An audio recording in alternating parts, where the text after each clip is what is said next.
I'm going to start, and first I apologize to all native speakers because my English is not in a good shape. But as to quote from Dinner for One, I'll do my very best.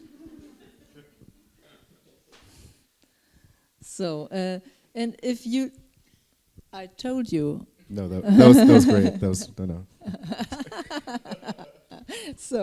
If you don't mind, Marshall and Michael, I would like to start and end this talk with a personal question, and in between that we try to come closer to these complex terms of norm and melancholy. So I start with a personal question to you. People like listening to music for recreation. And so what are the most important songs on your mobile playlist? Oh, wow. Okay. The most important songs on my mobile that I just walk with and carry around. Well, I think this is an easy enough question to answer because, you know, when you have a night where you just go home and you forget what you were listening to, you know, because you're so intoxicated or whatever. I woke up a few days ago and I realized that I was listening to Do You Need My Love by Wise Blood, and she's amazing artist and talks about a lot of the things that I speak about in my music and what I tend to enjoy. And yeah, I think it was around 3 or 4 in the afternoon that I looked at my phone and realized that that's what I came home to.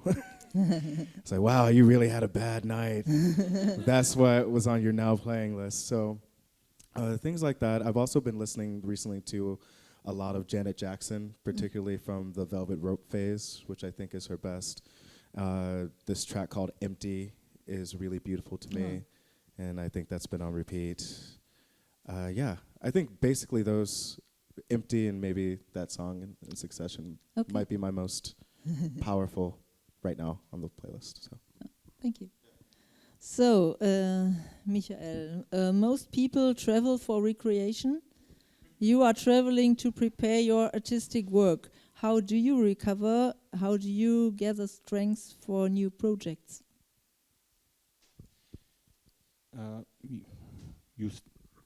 Hello. So you started that you just start with personal questions. I hope it will stay with personal questions. We had so many meta discussions about melancholia, but for me, melancholia is a very personal thing, and I would like to go deeper there. Yes, this question about traveling, I cannot answer it in one sentence. You don't need to. Yes. In fact, I don't need recreation.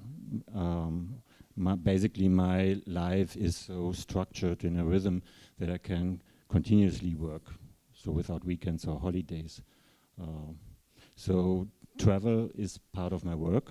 Usually, I have made in the last 40 years maybe 2 journeys where people asked me, you should do such recreation, and it was the most awful, tortureful time, because after in the second day I felt bored and asked myself what I'm doing here. And usually it's always the same question, what I'm doing here. But when I go somewhere, I know for what I'm there, and just to lay at the beach and to do nothing, this is not recreating me. Okay, thank you. But other people don't always are at the beach when they are making holidays also. There are many different ways of traveling. So, and I would not judge if someone after 7, 10, 11 months of work needs this 4 weeks at the beach. This is okay. As I said, I don't need it, and my way of traveling is very personal. If everyone would travel like me, I think the world will be worse, because tourism, as worth as it is, but it's better to have masses on one place than all these individual travelers who are the trendsetters for the next army of tourists. No, so this is okay. Nothing against recreation. Yeah, actually, I also feel the same way about travel. I don't think that I travel for fun. necessarily. I have fun traveling, but I have to have equipment with me that would help me write songs. I'm always thinking of doing music. I don't think there's a moment when I'm away and I'm supposed to be having fun where I think that, you know, going to see a movie or going to a special restaurant is having fun. Does that make sense? I don't know if I'm being clear, but yeah, when I've traveled with people, they say, okay, so we're gonna check out this, we're gonna check out that. I'm like, okay, cool, I guess. I mean, that just sounds exhausting. But then I just get left to my own devices and I walk around and kind of gather all these thoughts about where I'm at, the city, and just making these stories in my head about people that I don't know somehow gives me inspiration to write something or have a melody. I'm always thinking about my art instead of, I can't shut it off. So yeah, going to the beach is also not my favorite thing to do. Thank you. Yeah. So I would like to start with our discussion about norm or standard, or how do you call? COVID-19 changed the people's life, and which change of norms of social life had especially effect on you? Okay, so actually, nothing really changed very much. Oh, I only so you are the only person of very million. Okay. Yeah, billions of people in the world, right? Wow, what an ass. No, I just only hang out with a handful of people in general in my personal life. The only thing that was significant that changed, obviously, was not being able to perform and do what I love to do, because that gave me a lot of energy and a lot of perspective. So when things did shut down, to fill in that void was extremely hard. Mm-hmm. And there was a lot of moments where I had to ask myself, what am I even doing? Mm-hmm. Which I'm sure everyone went through during that time. You know, what how is the world supposed to carry on? So it changed that, but also it gave me an excuse to not say yes to everything and really get into myself and process things that I might not have processed. Because I think in a lot of ways, especially when you're part of a certain space and the world moves so fast, you never have a chance to stop. And at least for COVID, it gave that. But yeah, it was hard. It was hard. I don't know if that, yeah, but. Okay, what about? The same question. Yes. Of course, for me, it's different. As a writer, you live and work very isolated. As a musician, you are in a band or with an audience. The superficial difference was that there were no readings, no events, and of course it was a problem, financial problem, because writers, even successful writers like me, they need as a second economical leg, readings and events, and the funding for us was not very good and very generous. Anyway, even without COVID, I work for myself. Travel was limited. That was one difference. But my way of traveling has changed anyway. And this is the connection to the melancholy. My travels before were research travels and sometimes working travels when I made films. So it was in this way very active, very exhausting, physically exhausting. And then I came to the moment where I didn't like this kind of offensive recounter with the other culture, because I realized, yes, I come there with my projects, I want something. This is a kind of artistic colonialism, even if I have done it together with the local people, and I could only do this project with their own agreement. Still, I felt it after it, that I forced something. And so in the last years, my way of traveling completely changed and became in a certain way contemplative, that I sometimes I just sit in the cafe, watch, smell, be there, try to feel there, and not to force anything. And if something comes, so I write it down or I think about it. But in the first years of traveling, I was always equipped with a camera, or later with a film camera. But in the last 10 years, I never had a camera because it's like a gun I want to shoot. And now I'm in a certain way passive, female, let the things happen. And this is a certain way of melancholy, not to be active, not to force, but or even masochistic, let the things happen with you and just to be aware that something happens. Thank you. So I want to stay at the term of norms. Which norm of social living or which norm of society is important to you? What norms do you like or found important? Well, as a black queer, I don't know how many of those there are. No, well, it might be trotzdem. Perhaps there might be.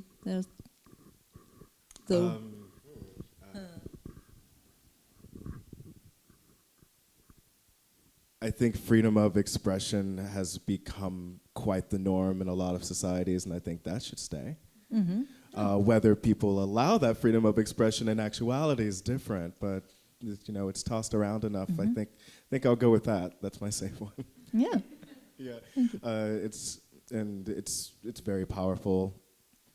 I mean, I think that, in a controversial way, I think freedom of expression for sure, because even with my worst enemy, I would want them to express themselves so people know that they're terrible, But yeah, I think that's for everybody, and I think that's something that should continue to always be supported, no matter what. Yeah, thank you. Michael. The same question? Same. Very easy. Which norm of social living, of society is important to you? I think I have to go much farther back in a time where no norm was really important. We have had the term habitus in the morning, and I think my experience as a queer white male is that suddenly I realized that I doesn't belong to any norm, any basic norm, and it doesn't matter to stop for a red light, but the essential norms were not mine. I was a stranger in my own experience. This produced uncertainty, shame, melancholy. I think melancholy is not just a feeling sometimes you have when you are in a sad or contemplative moment. It's a constitutional part of myself. And it has to do with the loss of a primal trust in the society, in the world, in your family, in yourself. And everyone who has this kind of experience of alienation, of being stranger in his own community, in his own family, in his own country, can realize what it means to be, in this kind of be essentially melancholic, because we haven't had this radical term, but for me, melancholy is a brother of death. Melancholy means to think about the limitation of everything, that everything ends and everything dies, and you feel the dying every day around you. And so it's an essential feeling to be melancholic and not just, the happy moments, melancholic moments. So for me, it accompanies me my whole life. Just to touch on that as well, melancholy is very much tied to identities, especially as queer people, especially with my queer existence. Like, for instance, I tend to describe my music as a battle between your shadow self, which could be described as melancholy, your shadow self, and you. So you have your shadow saying that you belong with no one except me because I know you best. So you tend to not be successful in any of your relationships because you have your best friend telling you no all the time. And that's this beautiful person who knows you inside and out, who always has her hand on your shoulder. And that comes with a lot of sadness of growing up and being in situations where, I guess, like we did talk about being from just a different time, but for me, instead of being completely ostracized, it was me being treated second class in multiple factors. So, you know, it's not just being indigenous, it's not just being black, it's not just being queer, but all of those together always being treated, you're being put in a position to know that that will always be second best and second tier. And then when you go to your gay community and your queer community in general, and a good majority of that community does the same things that they were taught by the straight community that they came up in. And it's just a double down on top of that, so you feel this energy constantly around you. And you know, my echo, my shadow, and me, it's kind of all wrapped into that. It's the melancholy, it stays with you. It's my depression, it's like a lot of things. It's borderline, it's these things that you deal with every day. Yeah, it becomes your best friend, and it's almost, how can you ever say no to your best friend no matter how much you want them to just leave? Yeah, it's like your best friend eating all your food. You can't kick them out the house. Sorry to make it a little bit lighter, but yeah, very much same thing.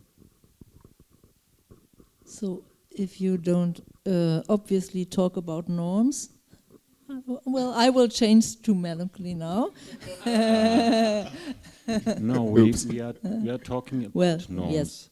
but norms which doesn't count for us. Exactly. We are compensating all the time, sublimating, making on one hand our own norms. We have our subcultures, which means your norms, the norms of the majority, doesn't count. But of course we know that they count, because we still always stay part. We still have to operate. Yes. So it's in a certain way schizophrenic. We are part of course, of our societies, but wherever we are, we never are in the majority. We are in the minority. Maybe in our subcultures, sometimes we can feel a little bit more relaxed, but this is not our daily life every day. So it's a kind of artificial, masked life. So how can you stay authentic with yourself if you have to mask yourself? And even there's now a difference in the generation, in the age. But I think for every young person who discovers that he's queer in a major heterosexual society will make the same experience. He does not belong here. And even if people try to be tolerant, but he sees the difference, I'm never the majority, and I'm surrounded by other norms. And I cannot fulfill, I don't want to fulfill them. So, of course, it's ambivalent. We have this melancholy. Of course, it's the chance, freedom to create your own norms. Therefore, we have so many queer artists. But it needs so much energy, much more energy than anyone else who feels belonging to something and feel comfort by it and have this primal trust in himself and the society that nothing will harm us. For us, it's one gesture, one gaze who puts us back, we are inferior. So, and of course we try to be more proud than others and better than the others, but it needs so less to hurt us.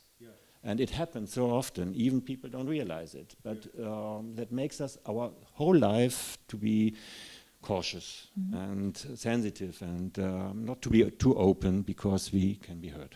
So you share this experience? Oh, absolutely. Yeah. So, funny story. Last night I was in a cab to the wrong place, as we know. But I had a very funny experience. So I'm in this cab, not really knowing what to expect. Headphones are in, and I just want to have a moment to sleep. But then, we started dialogue. They asked me what I'm doing here, and I talk about me being a musician. Then they hand me this massive iPad. I didn't see one so big. I was like, wow, this is so nice. And hand it through the blockade. And I put in my name, and they start playing one of my music videos. And he watches about 45 minutes of it while he's driving. I hey, okay, cool. Don't hit anything. Yeah, he watches about 40 minutes of the video. He pauses it, and then he's like, "This is gay. You're gay, right?" I was just like, "Yeah, yes." So that was his comment on your music. Yeah, he was like, "Yeah, I mean, I like it, but yeah, this is gay. Like, you only sing to gay people, right? Do you sing to like other people? Do you sing to like regular people?" I was like, "I sing to quite a mixed crowd of people, actually." He's like, "Yeah, but you're gay, right? Yeah, like this looks really gay." And I was like, "Yeah, that's the point. It's the point is it's me." And that's just what it is. But although it's funny, you leave the situation like, oh, okay. So once again, now it has to become an educational moment, and I have to keep calm, and I have to not say, can we curse? Is that okay? Can we do that? Okay, yeah. It's like fuck off, or something like that. I can't say that.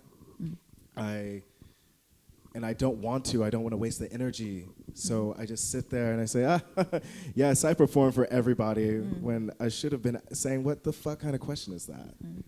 And that's something that you have to deal with. And then it just continued on. So it's now, instead of just being about gay, then it's like, well, you're black and gay, so tell me about how bad Chicago is. Like, the States must be terrible for gay people. And I'm like, no, actually, out to my whole family, parents are my best friends. It's not every situation. Oh, but what in this area in Texas? Like, I've never lived in Texas. I can't answer for everyone. And just to have these moments where you have to keep your cool is annoying. And it's I wish I could say that that's an unusual situation, but it's not. So, yeah. Yes, and this is just in our places, which are islands of freedom and tolerance. When I travel to the Arab world, to East Europe and so on, then I really have to mask myself, to hide myself, not just out of shame, but just because it can be physical. And who else, the heterosexual majority, has never made this experience. And even here, if you have a friend or married with another man, you cannot just go hand in hand, sit on the next branch together and kiss. Not everybody, not even the majority, but it just needs the 10% who spit on you, beat you up, and that makes the difference. So you behave and live and feel and think in a completely different way. And it's hard for someone of the majority to really to understand what it means. It costs a lot of energy just to take care for yourself, not to be hurt. Yeah, I just want to emphasize, I think that's in general for the queer community, and especially femme-presenting bodies specifically, especially now, go through this as well, and I think it's wrong all around. So, they also, or like we would say, also live in this type of fear, and I think that that's really important to emphasize as well, and I wish there was actually more conversation between the queer male presenting community to really be in support of that, because one thing that I have noticed growing up and also being in queer mainly gay spaces is a lack of support for everyone in our community, and I think they also go around and live in fear, so we just have to be there for them as well. But it's just a point that I wanted to make. Even though I can't speak on that experience, I could offer my allyship to that experience as well. So. So to get now an easy approach, another approach to the term of melancholy, which view or which side does you bring into a melancholic mood? Which brings me out of it. As I said, into, not out. No, I don't need to don't get have into. To. Okay, so you were okay. It accompanies. So you can still thinking default. About it accompanies me since my childhood, and I'm really shocked when I see pictures, even before school, that there is a melancholic child and sad and knowing already something, not consciously but physically, that he does not belong. So therefore, when I look back to over the last 2 days, It sounds for me so easy how we dealt with the melancholy as something like something we can dress in it. For me, it's a constitutional thing. It's part of my body, not even of my soul. And it's already a paradoxon that I'm sitting here, because someone said in the morning, melancholy means to be just to talk about yourself all the time, and to feel comfortable with your own sadness. No, it's nothing I have chosen. I think it came out of this experience of the difference, and out of the uncertainty, out of the shame, out of the fear of aggression. Of course, everyone else around you felt the difference too and react to it. Your parents, even if they not realized it for 20 years or didn't want it, but they react to it. Oh, you are not behaving like a normal heterosexual boy. So what's it? And they try to push you in this direction, and they see, oh, it does not work. So and this makes it worse. And so it becomes a part of you. And for me, therefore, it's a part of daily, it's a kind of, sometimes a kind of daily handicap. I have really had to learn to force myself for such situations. So I felt very comfortable sitting alone and write my things, and I feel authentic with myself. But in that moment, if other people are there, comes this uncertainty. How do they see me? What do I have to do to be accepted in the self-understanding like they do with themselves? So for me, it costs a lot of social energy to be here, to talk, to be together with people. So because there's never a kind of relaxation, just, yes, it's good to be here, and it's a nice world, it's a wonderful community, and I feel like, yes, in heaven. No, in that moment, if I'm in a community, I'm tensed, controlled, just control how I speak, my gestures, and try to, very sensitive. These can all be qualities for our work, but it has this high price. So what was the side or the view that brings you out? There are social expectations. In the first 20 years of my writing, I didn't make any readings. Till the publisher says, you have to do this, it's in the contract. If you don't do it, we don't publish it. So also there are 20 years without any photographs. But then comes the fashion that in every book there must be a photo. And I said, I hate it, yes, but this is essential. So there is a force, and at the end, an economical force. If I would have a rich background, I would say, fuck on it. But if you want to be published, you have to follow the rules, the norms, even if it's not yours. Okay, so I try to repeat my question because obviously it was too difficult. No. Which side does you bring into a melancholic mood? Like what sides do I bring into? So which view? When do you look into? Perhaps, don't know, the sunset or... Yeah, I think exactly the same something answer. like this. I think it's exactly the same answer. It's Yes? more of a default thing.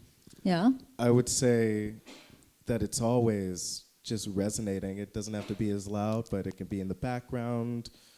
There's always a tinge of it just there. I think what would bring me into depression would probably be that, or maybe like a more outward somber mood. I don't know that. I don't know the answer to that. That would be kind of me over exerting myself, and I think looking too far into triggers to avoid such a thing. Okay. When I think the beauty about life is that sometimes it's just one thing you can't avoid. It's like melancholy is always going to be there. Things are going to just switch your mood, and you have to roll with it and process it and see what type of beauty you can make with that moment upon retrospection. I think that's a really important part of it.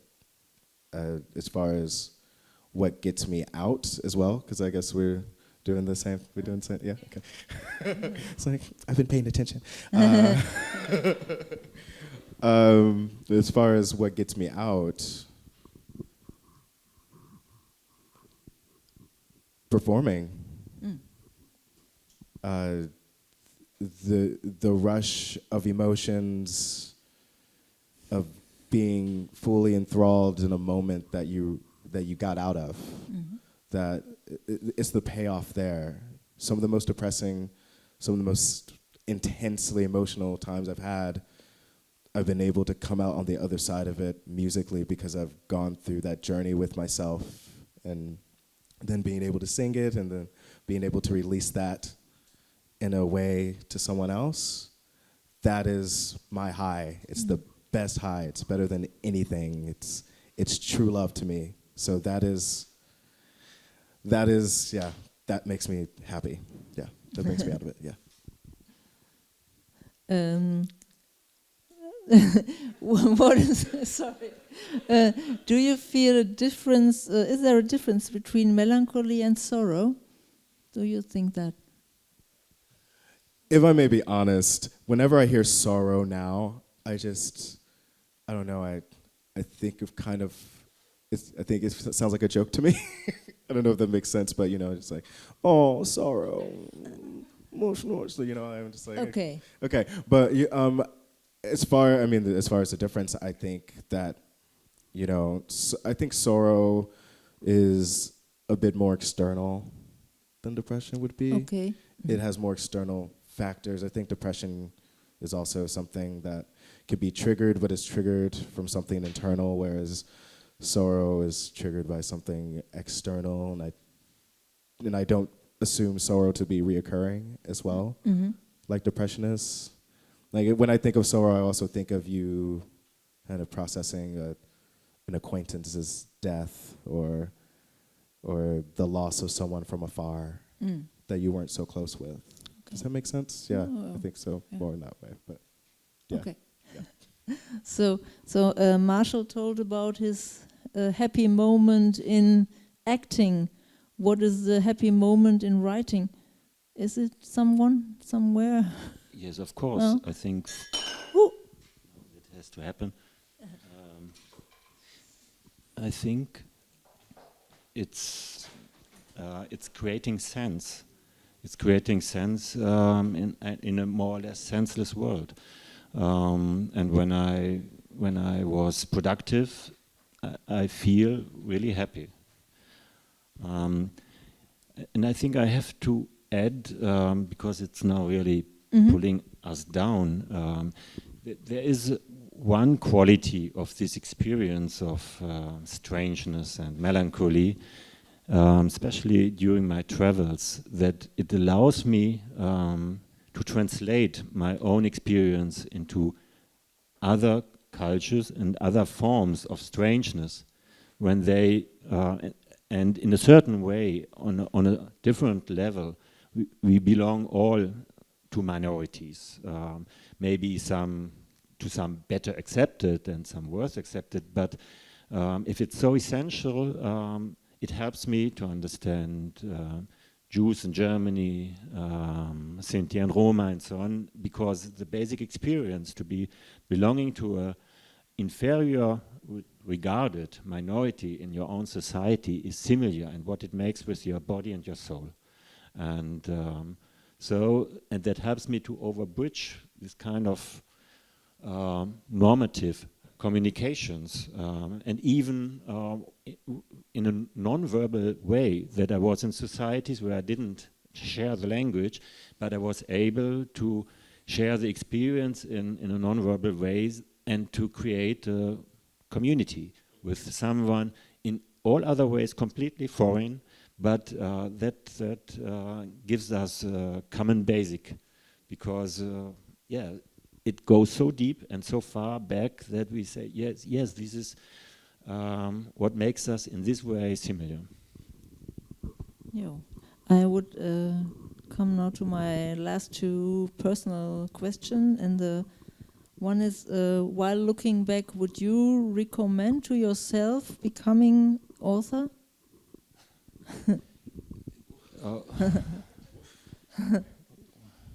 Yes, of course. I would be a different author as a different person with different experiences, and I'm not sure that I have ever chosen this job. It came to me as a kind of a way to express the things I cannot communicate socially.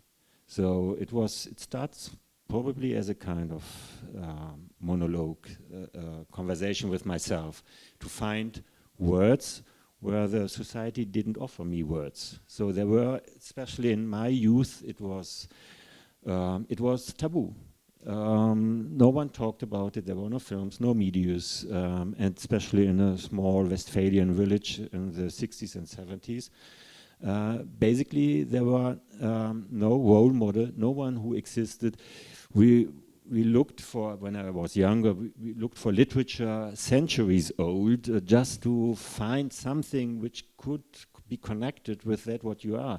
But you have been completely alone with this. No one in the class, no one in the school, no one in the family, no one basically was there.